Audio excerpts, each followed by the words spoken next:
কয়জনের নিয়ে আসছে যারা জীবনেও কোনোদিন মসজিদে যায় নাই, ওই ব্যাটিং বুটিং মাথায় স্যান্ডেল তো পায়ে রয়েছে, ডাইরেক্ট স্যান্ডেল সহ মসজিদের মধ্যে ডুয়ে চলে গেছে। আমি দাঁড়িয়ে রেখে কি রে মসজিদের মধ্যে কয়ে আমাকে বাড়িয়ে তো পাকা জায়গা, আমি গর্বটিতে স্যান্ডেল পাই দিয়ে ঘুরি। বোঝা যায় যে দাতাল কোনোদিন মসজিদে যায়নি, ঠিক কিনা? মসজিদে গেলে মসজিদে জুতা পরে যাওয়া যায় না। এরপরে মসজিদে এভাবে হেড দেওয়ার মতো ব্যাটিংটারে খানিক দূর ভিয়ে মারিয়ে ফেলাইয়া কয় বাড়ি তুই একটু গুছা, আমি একটু পেশাব করে আসি।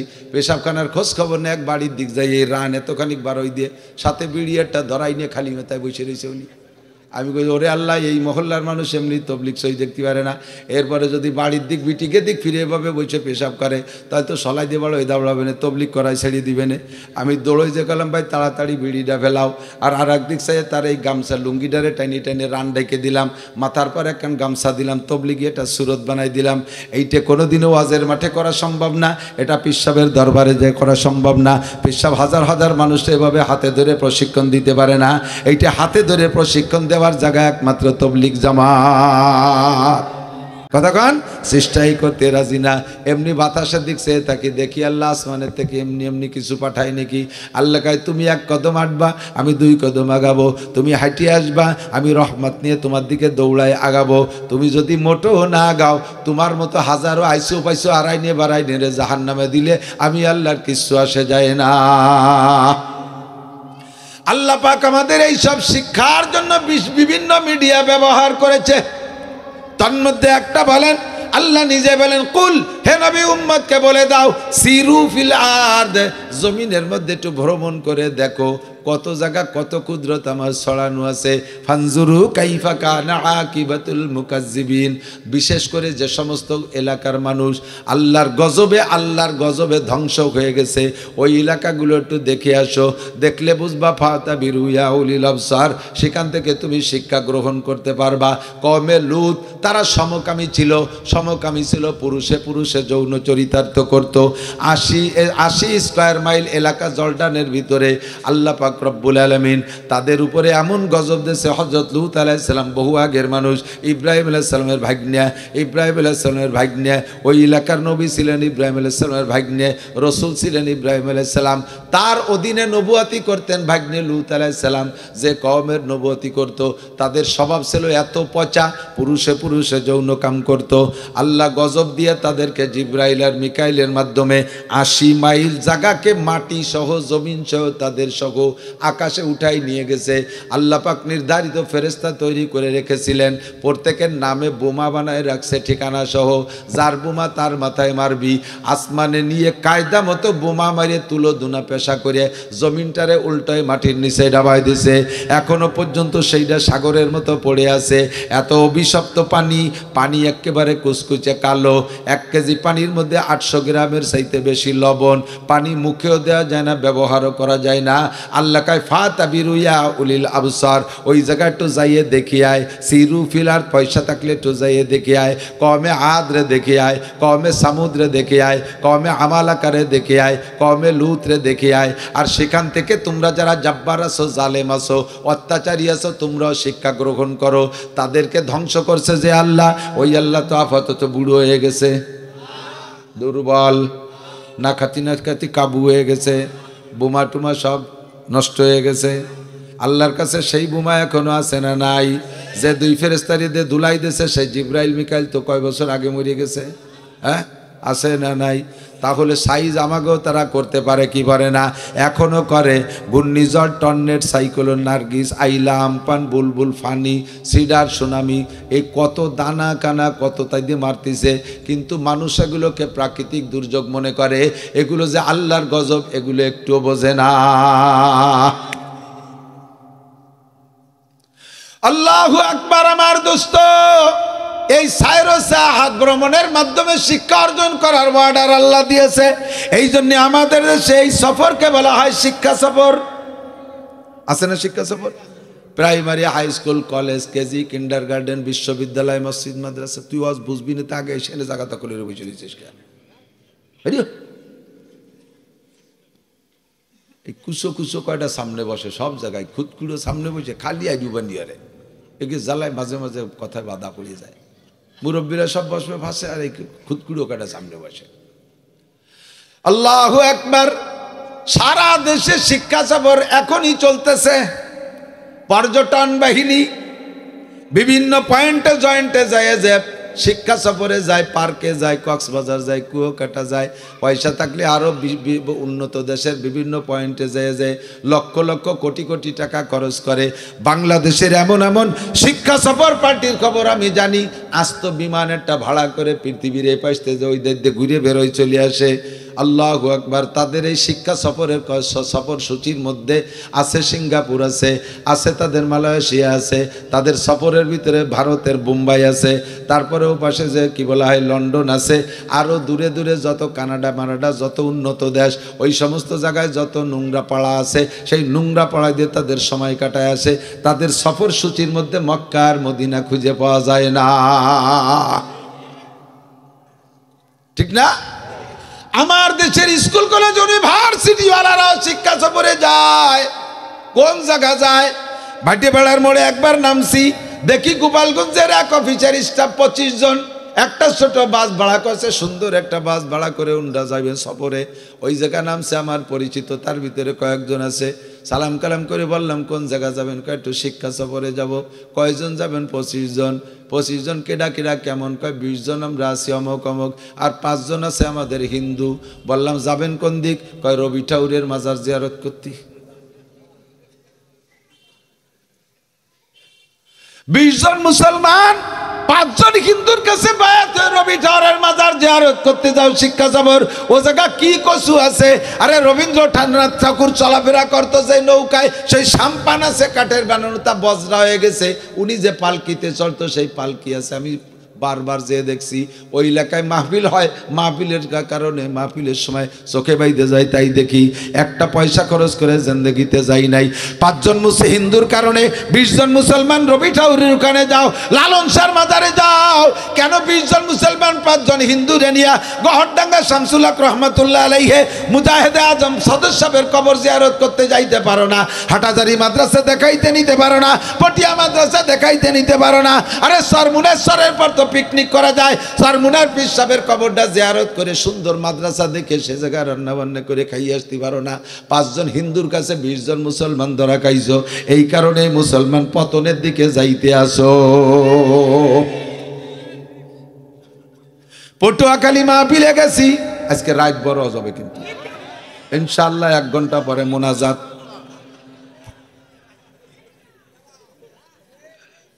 চলো ইনশাআল্লাহ। দরকার হয় ফজরের নামাজ 9টার দিক পড়বো, টাইম মতো হবে ইনশাআল্লাহ। পটুয়াখালী মাহফিলে গেছি, আমার সাথে আমার শিক্ষক 2-3 জন মাইক্রো নিয়ে গেছি। কয় হুজুর জীবনে কোনোদিন কুয়াকাটা আসিনি, আর আসার নিয়ত ছিল না। আসছি যখন কাছে, হুজুর আপনার এই ফাও গাড়িতে একটু ঘুরিয়ে যাই। ও জায়গা বলে বেলা ওঠে, বেলাটা একটু পানির মধ্যে দিয়ে উঠা দিয়ে যাই। নিয়ে গেছি আল্লাহর রহমতে। আল্লাহু আকবার। যার পথে এখন ওই যে সুন্দর যে ব্রিজটা হয়েছে লেবুখালী ব্রিজ, তখনও ফেরিতে উঠছি রাত 2টার দিক, কুয়াশা ধুমসা কুয়াশা। এর ভিতরে যাইয়া আমরা যখন ফেরিতে উঠছি, পিছন দিয়ে বড় বড় 2টা পরিবহন উঠছে। পরিবহন উঠার পরে 1-2 মিনিটের ভিতরে দেখি পরিবহনে ফেরির উপরে কিয়ামত শুরু হয়ে গেছে। ধুম ধাড়াক্কা যেন বোমা মারতিছে। এই যে কি শব্দ, মানুষের গলার আওয়াজ, আর লাফালাফি দাপাদাপির আওয়াজ, আমার তো পরাণ খাউলিয়ে গেছে। আল্লাহ কি না জানি, ডাকাতি ধরলো নাকি কি দেখি মারামারি হলো নাকি দেখি হলো। আমি কলাম যাই গিলাস খুলিস নে, দরজা লক করে দে। ভিতরের থেকে জালনার ফাঁক দিয়ে দেখতেছি না মারামারিও না ডাকাতিও না। ওর ভিতরে যারা ছিল গাড়িতে নাইমিয়া এইভাবে গোল হয়ে দৌড়ে খালি লাফাচ্ছে, উপর দিক খালি লাফাচ্ছে। ফেরির তলা ফাটিয়ে যাওয়ার কায়দা। আমি এই সাহস করে নামলাম, মুখ বেরোনোর সাথে সাথে ওর মধ্যে লাফানো গ্রুপের ভিতরে ইউটিউবের যুক্ত, আমার শ্রোতা তো সারা বাংলাদেশ আছে। ওর মধ্যে 3-4 জন আমার চিনে ফেলাইছে, দৌড়ে আইছে। কয় হুজুর আপনি কোন জায়গা? আমি কোথায় তোরা কোন জায়গাতে? কয় আমরা এক গাড়ি আইছি সাতক্ষীরাতে, আর এক গাড়ি আমাদের গাড়ি হলো ঢাকা বিশ্ববিদ্যালয় জাহাঙ্গীরনগর বিশ্ববিদ্যালয় স্টুডেন্ট আমরা। আমাদের সাথে 2 জন টিচার আছে, আর সিটে সিটে আমরা লোক আছি, অর্ধেক পুরুষ আর অর্ধেক নারী। নারী আর পুরুষ, যুবক যুবতী একসাথে বিশ্ববিদ্যালয়ের টিম রাতের অন্ধকারে কুয়াশার মধ্যে শিক্ষা সফরে যাইতেছে। আমি বললাম মাই এগুলো জাগে আনছো? ওকে আব্বাগরা তো সাথে আসছে। যে মাইয়ে কয় ডান্স ওকে আব্বারা তো আইছে, আপন ভাই আপন মামা কারা আইছে, কয় না ওরা আমাদের গার্লস ফ্রেন্ড, ইংরেজিতে মশলা। আমরা ওদের বয়ফ্রেন্ড, গার্লফ্রেন্ড আর বয়ফ্রেন্ড একসাথে যাইয়া রাতের অন্ধকারে সারা রাত রাস্তায় আসছে, আল্লাহর গজব মাথায় করে আসছে, আইসে এবার ফেরির উপরে লাফাচ্ছে। আমি বললাম একটু কম লাফা, আমরা ভয় পাইছি তোকে লাভ দেখিয়ে। কয় যে হুজুর আর 3-4 মিনিট লাফাবো, এরপরে এমনি ঠান্ডা হয়ে যাবেন ইনশাআল্লাহ। ড্রাইভার কয় হুজুর রাস্তা বলে যা করছে আমি তো বারবার ভয়তে কাঁপি, কতবার যে আমার গাড়ি খালের মধ্যে চলে যাতে চোখে লাফের ঠেলায়, আইডিও লাভ দেয়, জাকি দেয়, কি দেখি যে করে, আরও কত তাহলে তা তো আমি দেখতে পারি না। এই অতি আকাম কুকাম করতে করতে এই পর্যন্ত আছে। কোনো মতে খালি আমি ডালিয়ে দিয়ে নামাতি পারলিয়ে আমিও গাড়ি থুয়ে পলায় চলে যাব, এ নিয়ে ফিরে যাওয়া মনে হয় সম্ভব না, খোদার গজব হবে। এর নাম কি সাইরে সেয়াহাত, এর নাম কি শিক্ষা সফর। এরপরে ওই জায়গা নামাই দেওয়ার পরে দুই দুইটা বসে বসে তো আল্লাহ বিল্লিয়রে জোড়া জোড়া বসে তসবি টেপে, ও জায়গা বসে সুবহানাল্লাহ আলহামদুলিল্লাহ পড়ে, ও জায়গা বসে সূরা ফাতিহা মস্ক করে, নামাজের ফরজ 13টা মস্ক করে, ও জায়গা যা করার তাই করে। এর নাম বলে শিক্ষা সফর। তুমি সারা বছর হয়তো একবার অথবা সারা জীবনে 2বার যাও কক্সবাজার কুয়াকাটা, বস্তা ভরে টাকা খরচ করে আসো, করতে যাও। আল্লাহ আমার ও জায়গা বিনা পয়সায় নেয়, আমাকে ওরা পয়সা দিয়ে নিয়ে যায়, অত্যাধুনিক যানবাহন পরিবহনে নেয়, বিমানে নেয়, হেলিকপ্টারে নেয়, দামি গাড়িতে নেয়, একটা পয়সাও খরচ করি না, সব দেখে আসছি আমি। আরও পকেট ভরে টাকা দিয়ে দেয়, ও জায়গা শিকার কি আছে সব আমি জানি। চরিত্র নষ্ট করার যত আসবাব সব ও জায়গা আছে না নাই? আল্লাহু আকবার। এতদিন যা বলা বলেই করছো, প্র্যাকটিক্যালে তাই শিখতে গেছো, তার নাম দিয়েছো শিক্ষা সফর। এইটা কখনো শিক্ষা সফর হতে পারে না, এইটা কুশিক্ষা সফর। কথা কন। আপনারা যুবক যুবতী ছেলে মেয়েদেরকে ছেড়ে দিচ্ছেন, মাস্টাররা নিয়ে যাচ্ছেন, আব্বা মা গার্জিয়ানও কখনো তোয়াক্কা করেন না। এগুলো চলে গেল আপনার শিক্ষা সফরে, আর আপনি গেছেন তবলিগের শিক্ষা সফরে। ও জায়গা যাইয়া যত উক্কুর উক্কুর মারেন না কেন কাম হবে না। সারা জীবন ভরে মসজিদে কাবার মধ্যে এতেকাব করে যা কামাই করবেন, এক মাইয়ে একবার শিক্ষা সফরে কুয়ো কাটা জাতি পারলি গোষ্ঠী শুদ্ধ না খেয়ে দড়ি দিয়ে জাহান্নামে নেওয়ার জন্য যথেষ্ট হইয়া যাবে। আগে এই ব্যবসাগুলোরে ঠেকান, আগে এই ব্যবসাগুলোরে ঠেকান, তারপরে আপনি অন্য কাম করেন। শিক্ষা সফর যদি বলে, এই 2টা সফরের নাম শিক্ষা সফর, চলতি সফর 2টা সফরের নাম শিক্ষা সফর। একটা সফর হলো দাওয়াত ও তবলিগের সফর, কথা কয় না। আমলিগ বিএনপি জামাত জাতীয় পার্টি 88 চন্দ্রপাড়া মানিকগঞ্জ সুরেশ্বর ভোজেশ্বর ইনায়তপুর বাহাদুরপুর শরিয়তপুর মাদারীপুর ফরিদপুর যত আছে, তবলিগ সরমুনাই কাদিয়ানী হিজবুত তাওহীদ এতাআতি ওয়াজাহাতি যত দল বাংলাদেশে আছে, সব দলের মানুষ তবলিগে গেলে অবশ্যই সেখান থেকে শিক্ষা গ্রহণ করে আসতে পারবে। চলতে শেখায়, উঠতে শেখায়, বসতে শেখায়, খাইতে শেখায়, পেশাব শেখায়, পায়খানা শেখায়, লুকমা দিয়া শেখায়, শোয়া শেখায়। বাড়ি যে মসজিদ বাড়ি ছুঁইতেন কিভাবে, বড় 7 ফুট 6 ফুট খাট, একখানে এক এক খাটে এক একজন ঘুমান। আর ও জায়গায় আপনার শোয়ার সিস্টেম, এক খাটে একা ঘুমাই রয়েছেন, কেউ রেতে কেউ দেহার নাই, নিজের রুমে নিজে ঘুমাই রয়েছেন, লুঙ্গি গলায় পেঁচা গেছে, প্যান্ট খাটের নিচে নেমে চলে গেছে, শীতে কাইতে উবোতে শুয়ে রয়েছেন, ওখানে নিষেধ করার কেউ নাই। কিন্তু তবলিগি যখন যাবেন মসজিদে, যে তোভাবে শীত কাইত বুট হইয়ে লুঙ্গি খুলে শোয়া যায় না। আমির সাহেব শোয়াটাও শেখায় দে কাকা, ডান কাতে শুইতে হয়, লুঙ্গি পরা থাকলে তলে গিরিয়ে দিয়ে শুতে হয়, উপরেতে খুলে যাওয়ার ভয়তে এ জায়গায় মাজা সুতো দিয়ে ফেঁসায় রাখতে হয়। আর যদি পায়জামা পরিশন তাহলে আরও ভালো হয়। আপনি যে ভাত যেভাবে ভাত খান কাকা অদি ঠায় যেন ছাগলে কলমি খাচ্ছে, ছাগলে কলমি খা মনে আছে না? এত সুন্দর কসকস করে খাতো, মনে হচ্ছে আমিও সাইডে খাই। ছাগলে কলমি খাওয়ার মতো কসকস করে ভাত খান, পাশের কয়জনের ঘৃণা করে, ওভাবে চাবাইতে হয় না। ভাত খাওয়ার সময় গালের তেজেন পড়িয়ে না যায়, সব কিছু শিখায়। কাকাও কিরম ডিলা ধরছেন, ডিলা ধরা পেশাবে, ডিলা ধরা সুন্নাত, এমনভাবে ডিলা ধরছে এদের ফরজের গুড়া বার হয়ে গেছে, রানের এই পর্যন্ত বার হয়ে গেছে, উনি ডিলা ধরে ঘুরে বেড়াচ্ছে। এবার শিখাইতেছে কয় কাকা ওভাবে ডিলা ধরতে হয় না, লুঙ্গির তল দিয়ে হাত দিয়ে এরম একটা প্যাঁচ দিয়ে ধরতে হয়, তাহলে সতর খোলে না। জীবনে আব্বা আমারে শিখাই নাই, মাও আমারে শিখাই নাই, আমার পিসাব আমারে শিখাই নাই, আমার কেউ আমলিগ বিএনপির কোনো নেতা আমারে শিখাই নাই। এগুলো হাতে ধরে শিক্ষা দেয় একমাত্র তবলিগওয়ালা। কাজেই তবলিগের সফর আমার শিক্ষা সফর। কথা ঠিক না? ঢাকা টুঙ্গির ময়দানের পশ্চিম পাশের গ্রামের নাম হলো কামারপাড়া। কামারপাড়া ওই রাস্তাটা বেশিরভাগ টাইম বিজি থাকে, খুব বিজি থাকে। আমি আর বলমারির মজিবার দারোগা মোটর সাইকেলে যাচ্ছি, উনি গাড়ি চালায়, আমি পিছনে বসা, দুইজনও কান্দে যাইতেছি। ইজতেমার 15-20 দিন আগে ওই জায়গা গেলে এখন গাড়ির জ্যামের কারণে আমার ড্রাইভার সাহেব মজিবার ভাই, উনি তো দারোগা ছিল, উনি ডাইন দিক দিয়ে গাড়ি ঢুকাই দিয়েছে। পুলিশ দৌড়ে এসে কায় হুজুর আপনাকে বোধ বুদ্ধি কিছু নাই, এ বাংলাদেশের রুট বাম দিক দিয়ে চেনেন না, বাম দিক দিয়ে চালান, ডাইন দিক দিয়ে বিয়ে পড়ে আরো জাম বাঁধাই দেন। মজিবার দারোগাকে আমি পুলিশের লোক, কয় তা তো পুলিশ করলে এবার থামিয়ে যায়, পুলিশের লোককে বেশি কয় তা তো ঠিক আছে, তা আপনি পুলিশ ওই উল্টো দিক দিয়ে গেলেন কেন? জানেন না বাংলাদেশের রুট বামে? বললাম যে জায়গা ক্লিয়ার করে দেন, বামে চলে যাই। এইভাবে কথাবার্তা বলে বাম সাইড দিয়ে আমরা বের হয়ে চলে গেলাম। 10-15-20 দিন পরে ইজতেমার মাঠে গেছি। ইজতেমার মাঠে যাইয়া দেখি সেই পুলিশ ভিতরে ডিউটি করে, রাস্তাতে পুলিশই ডিউটি করে। দেখিয়ে পুলিশ এবার কয় সবাই রে শিখাই দেয়, ভাই কয় ডাইনি ডাইনি চলি জিকির ফিকিরে চলি, ডাইনি ডাইনি চলি জিকির ফিকিরে চলি। আমি তো ওই দিন চিনে ফেলাইছি, আমি হাসি দিয়ে কলাম ভাই আপনি কই কামারপাড়া ওই রোডে ট্রাফিকের দায়িত্ব পালন করেন নাকি? কয় হয়। তা সেদিন দিয়ে আমাকে বলেন যে বামে বামে চলি রুট চিনে চলি, বামে বামে চলি রুট চিনে চলি, আজকে দিকন ডাইনি ডাইনি চলি জিকির ফিকিরে চলি। কয় এর নাম হলো শিক্ষা সফর। এই মাঠে আসলে সুন্নত শিখা যায়, এই মাঠে আসলে ফরজ শিখা যায়, এই মাঠে আসলে আদর্শ নবীওয়ালা আদর্শ শিখা যায়, চলাফেরা সব কিছুর মধ্যে শিখায়। হাঁটার সময় কয় ভাই নিচু মুখে চোখ দিয়ে হাঁটি, কুল্লিল মুমিনিনা ইয়াগুদ্দু মিন আবসারিহিম, চক্ষুরে নিচু করে চলো, চক্ষুরে নিচু করে চলো। রাস্তা দিয়ে হাঁটার সময় তবলিগলারা নিচুমুখী তাকায় চলে। ভাই 6 উসুলের মস্ক করতে করতে চলি, ভাই সুবহানাল্লাহ আলহামদুলিল্লাহ আল্লাহু আকবার পড়তে পড়তে চলি। কতক্ষণ ঠিক ঠিক না? এগুলো হলো তবলিগের সফর। আমি একবার তবলিগের এক জামাত আমার এলাকার কয় পাবলিক নিয়ে আসছি, গোপীনাথপুর আসছে আমাদের এই গোপীনাথপুর। আসার পরে এমন কয়জনের নিয়ে আসছে যারা জীবনেও কোনোদিন মসজিদে যায় নাই। ওই ব্যাটিং বুডিং মাথায়, স্যান্ডেল তো পায়ে রয়েছে, ডাইরেক্ট স্যান্ডেল সহ মসজিদের মধ্যে ডুয়ে চলে গেছে। কি রে মসজিদের মধ্যে? কয় আমাকে বাড়িয়ে তো পাকা জায়গা, আমি গর্বটিতে স্যান্ডেল পাইতে ঘুরি। বোঝা যায় যে দাতাল কোনোদিন মসজিদে যায়নি, ঠিক কিনা? মসজিদে গেলে বসতো যে মসজিদে জুতা পরে যাওয়া যায় না। এরপরে মসজিদে এভাবে হেড দেওয়ার মতো ব্যাটিংটারে খানিক দূর ভিয়ে মারিয়ে ফেলাইয়া কয় বাড়ি তুই একটু গুছা, আমি একটু পেশাব করে আসি। পেশাবখানার খোঁজ খবর নেই, এক বাড়ির দিক যাই এই রান এতখানিক বারোই দিয়ে সাথে বিড়ি একটা ধরাই নিয়ে খালি মেতায় বসে রয়েছে উনি।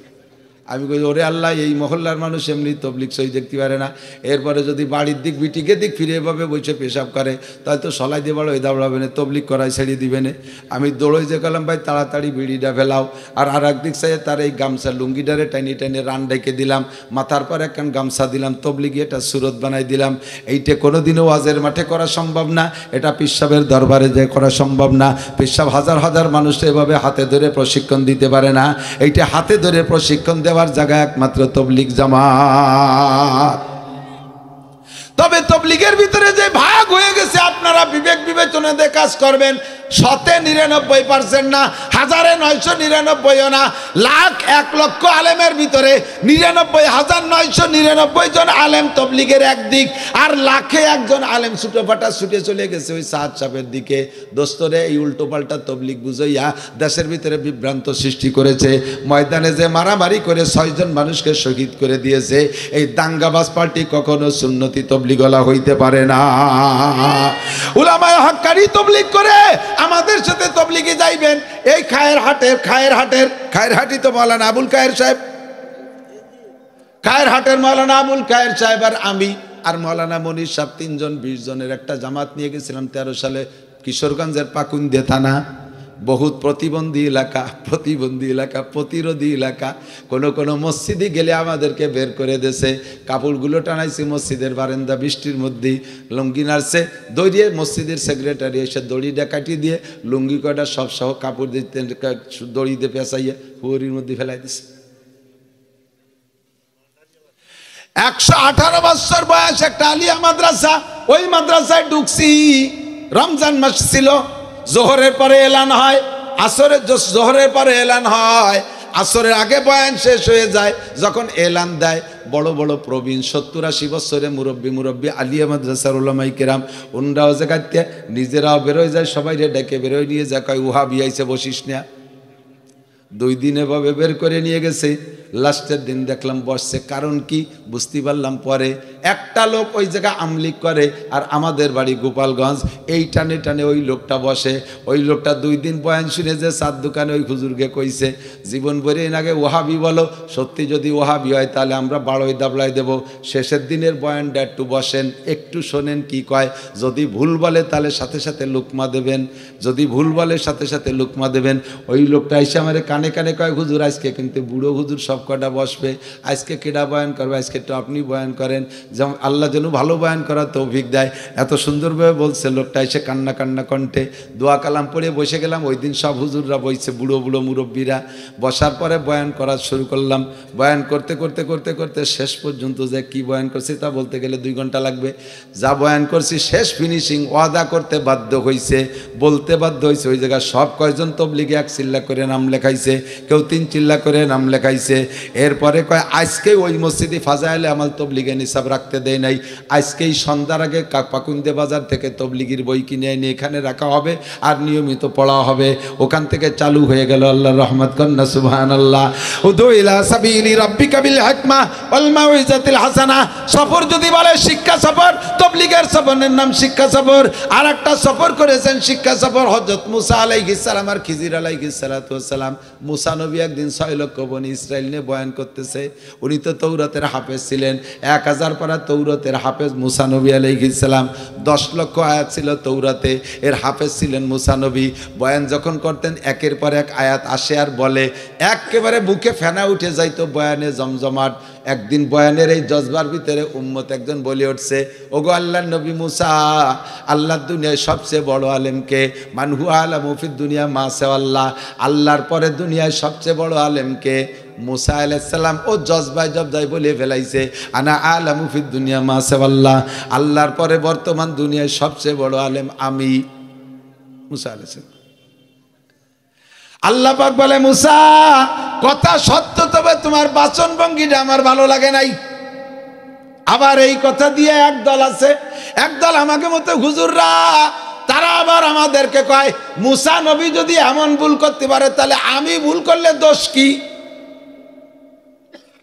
সেই ইসলামী দল বলে, আল্লাহর নবী 6টা ভুল করছে, তো আমি ভুল করলে দোষ কি?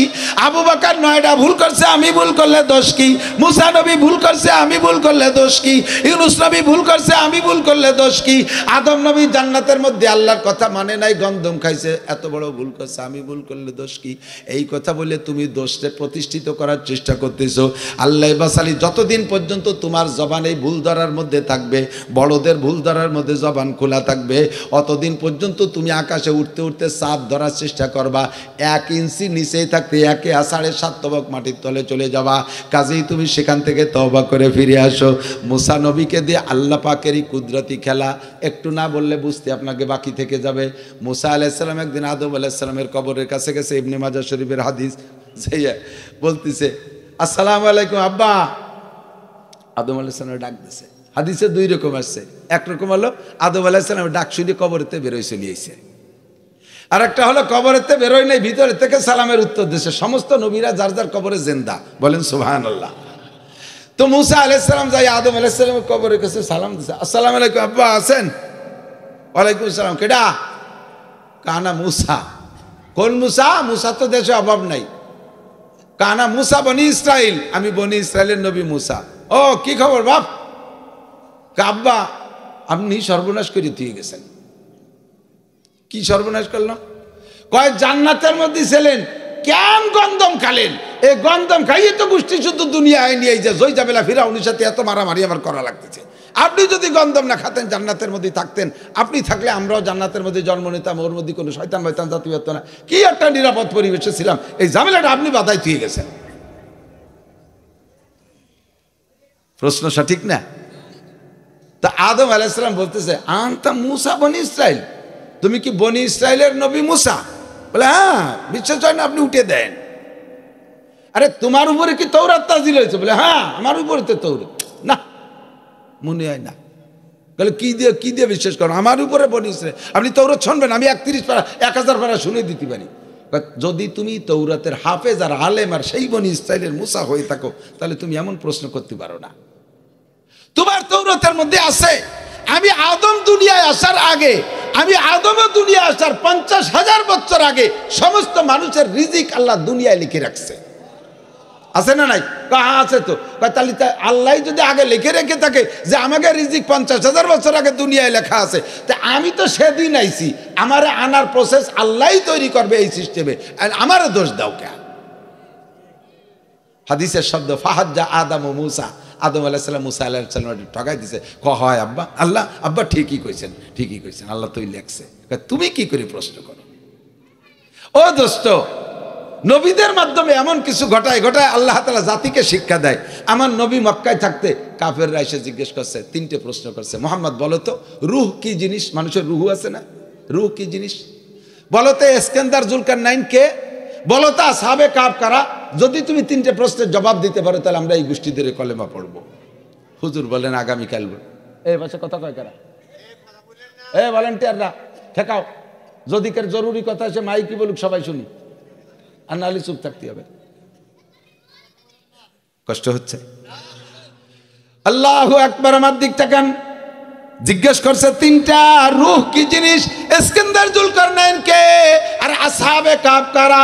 3 প্রশ্নের জবাব দিতে পারলে কলেমা পড়বো। নবী পাক জজবায় অন্যদিন যেমন দৈনন্দিন জিব্রাইল আসে, হুজুর সেই বিশ্বাসে বলে দিলেন যে জিব্রাইল আসলে তো কালকে আসলে, আজকে আসলে কালকে শুনি কয়ে দিতে পারবো জিব্রাইলের মারফত। হুজুর বললেন আগামীকাল বলবো। যখন বলছে আগামীকাল বলবো, আগামীকাল জিব্রাইলের কাছে শুনে বলবো, কিন্তু আল্লাহ কালকে জিব্রাইল রে কইছে জাতি পারবা না। ওরা এসে কয় মুহাম্মদ বলো, কয় আগামীকাল বলবো। কিভাবে বলবে তা আবার বলেন আগামীকাল বলবো। এমন করে 2-4 দিন 5 দিন 10 দিন যখন তাদেরকে ঘুরাইছে, এবার সারা মক্কায় নবী পাকের কুচ্ছা রটানো শুরু হয়ে গেছে। মুহাম্মদ একটা ধোঁকাবাজ, মুহাম্মদ একটা মিথ্যাবাদী। এতদিন যা কইছে জেন পরীর আসরে বলছিল, এখন জেন পরী তারা বাদ দিয়ে দিয়েছে, এখন কোনো ঠুয়ো কথা কইতে পারে না। এই যে 3 প্রশ্ন করছে জবাব দিতে পারে না। হুজুর লজ্জায় মুখ লাল হয়ে গেছে, গলা ফুলে গেছে। ঘরের মধ্যে থেকে এখন বেরোনো বাদ দিয়েছে, ঘরের মধ্যে বসে বসে ইবাদত বন্দেগি করে। এখন এমন একটা অবস্থা, হুজুর লজ্জায় মুখ বের করতে পারতেছে না। 1 মাস জিব্রাইলকে আল্লাহ আসা বন্ধ করে দিয়েছে, ওহী আসে না। 1 মাস পরে যখন নবী পাকের অবস্থা একেবারে খারাপ হয়ে গেছে, এবার আল্লাহ পাক রব্বুল আলামিন ওই 3 প্রশ্নের উত্তর দিয়ে সূরা কাহাফ দিয়ে, সূরা কাহাফের মধ্যে আছে, সূরা কাহাফ দিয়ে 3 প্রশ্নের উত্তর দিয়ে সাথে সাথে নবী পাককে কোন কারণে এতদিন ঘুরাইলো সেইটাও আল্লাহ পাক শিখাই দিয়েছে। কয় বলা তাকুলান্না লিশাইইন ইন্নী ফাইলুন যালিকা গাদা ইল্লা আইয়াশা আল্লাহ। ও নবী, আগামীকাল কিছু করবার বলবা, এ ব্যাপারে তুমি নিজের উপরে ভরসা করবা না, ইল্লা আইয়াশা আল্লাহ, অর্থাৎ বলার সাথে সাথে বলবা ইনশাআল্লাহ, আগামীকাল বলবো ইনশাআল্লাহ, আগামীকাল যাবো ইনশাআল্লাহ, আগামীকাল খাবো ইনশাআল্লাহ, আগামীকাল করবো ইনশাআল্লাহ। শুধু কাল না, 1 সেকেন্ড পরে যা করবা তার সাথে ইনশাআল্লাহ। আমার টাকা পকেটেতে আমি দেবো, একবার ইনশাআল্লাহ কি আছে? একজন গাই কিনতে যাবে সাড়া বিটের হাটে, দোয়া গাই তো বউরে কইছে যে তুমি এই মাটি আড়ি টাড়ি যা লাগে কিনে ফেলো, আতুন মাতুন যেটা যার বা গিটি যেটা সাজাবা দই টই সব রেডি হয়ে ফেলো, আমি দোয়া গাই কিনে নিয়ে আসবো। তো বউ কাছে তুমি একটু ইনশাআল্লাহ কও। আরে ইনশাআল্লাহ, আমার টাকা আমি নিয়ে যাচ্ছি, গাই কিনে নেবে ইনশাআল্লাহ, আল্লাহ আমার সাথীতে গাই কিনে দেবে নাকি? কয়ে না ক, তবুও ক, মুসলমান কতি আয়। কয় যা এবার কবই নে, যাও কথা তুই এত গাত বাঁধাইছিস, কব না। আমি যে জায়গায় টাকা তুইছি, লুঙ্গির নিচে পড়ছি প্যান্টের নিচে জাঙ্গিয়ের তল পকেটে তুইছি টাকা। চোরের বাপেরও ক্ষমতা নেই অদ্দুরাত দেয়া। চোরে টাকা নেবে, যাইয়ে গাইটাই দেহে শুনি সুন্দর দাম দর ঠিক করে ফেলাইছে, টাকা দেবে, এর মধ্যে দেয় যে হাতের এই জায়গা গোবর মাহানো। ওই যে ওরাই এই কাম করে। ও কাকা পকেটে হাত দিয়ে নাই, ইয়াতে গোবর মাহানো, আসেন ধুয়ে দেই। 7-8 জন ধরিয়ে নিয়ে টিবলে একজনে চাপে 2 জনে ধুয়ে দেয়, আর একজন পিছন দিয়ে অপারেশন করে নিয়ে গেছে। আটটা দুইয়ে পকেটে হাত দিয়েছে, তল দিবার হয়ে গেছে, আর টা নাই। আর তো গাড়ির দাম দিতে পারি না, এখন তো লজ্জায় খুন। একদিক তো কষ্ট পাইছে, গাই কিনতে পারি টাকা নিয়ে গেছে, আর ওদিকে বউরে কি কবানি। মানে এই আইটি আসতে সে ভাড়ারটা হসরে নিয়ে গেছে। সারা বছর সারা বিটিতে আসতে রাত বেজে গেছে 11টা। এখন আগে যে বুক ফুলে আসতো, আজকে তো সেভাবে আসতে হয়েছে। আজকে দরজায় ছোট ছোট খটখটি দিচ্ছে। বৌতি কয় কেডা? ইনশাআল্লাহ আমি। কয় গাই কো? কয় ইনশাআল্লাহ কিনি নেই। কেন কেন নাকি ইনশাআল্লাহ টাকা চলে নিয়ে গেছে। আরে ইনশাআল্লাহ জিকির, যত বড় ক্ষমতাধর হও, যত টাকার মালিক হও, যত বড় আত্মবিশ্বাস রাখো, সর্বক্ষেত্রে ইনশাআল্লাহ সামনে রাখতে হবে। করাই কে? না করাই কে? আমরা এটা করব, ওটা করব, সেটা করব, একটা কথার সাথে ইনশাআল্লাহ শুনতাম না, কিছুই করতে পারলে না। যদি ইনশাআল্লাহ বলতে আল্লাহ পাক হেফাজত করতো। কথা কোন ঠিক ঠিক না? ইনশাআল্লাহ না বলার কারণে এখনো যারা পাই তারা দোস্ত ইনশাআল্লাহ বলতেছে, আমি শুনি, হেরে যাবা, হেরে যাবা, আল্লাহর কাছে হেরে যাবা। ঠিক কি ঠিক না? ওয়ালা তাকুলান্না লিশাইইন ইন্নী ফাইলুন যালিকা গাদা ইল্লা আইয়াশা আল্লাহ। কোন কাজ আমি করতে পারি না আল্লাহ না করাইলে। কাজেই সামনে যা হবে সব ভবিষ্যতের ইনশাআল্লাহ। আবার অনেকে ইনশাআল্লাহ বেশি মুখস্থ হয়ে যাওয়ার কারণে সে আলহামদুলিল্লাহ জায়গায় ইনশাআল্লাহ। আমি স্টেজে বসা ঘোষক মাইক কে জায়গা না জায়গায় জায়গায় কয় কি যে আমাদের প্রধান বক্তা চেয়ারে বসে আছে ইনশাআল্লাহ। এন ইনশাআল্লাহ কি হলো? আমি তো রেডি, প্রেজেন্ট। এ জায়গায় ইনশাআল্লাহ না, এ জায়গা আলহামদুলিল্লাহ, মাশাআল্লাহ, আমাদের হুজুর পৌঁছে গেছে, আমাদের হুজুর পৌঁছে গেছে। ইনশাআল্লাহ বয়ান করবে, ইনশাআল্লাহ বয়ান করবে। কারণ চেয়ারে বসার পরে তো আমি মরে যেতে পারি, বয়ান নাও করতে পারি। সামনে যেটা তার জন্য ইনশাআল্লাহ একটু মস্ক করা যাবে। পারবেন ইনশাআল্লাহ? পারবেন ইনশাআল্লাহ? সামনে যে কাজ করবো ইনশাআল্লাহ বলেন ইনশাআল্লাহ। তাতে যদি ভুলও হয়ে যায় আল্লাহ মাফ করে দেবে। মুসা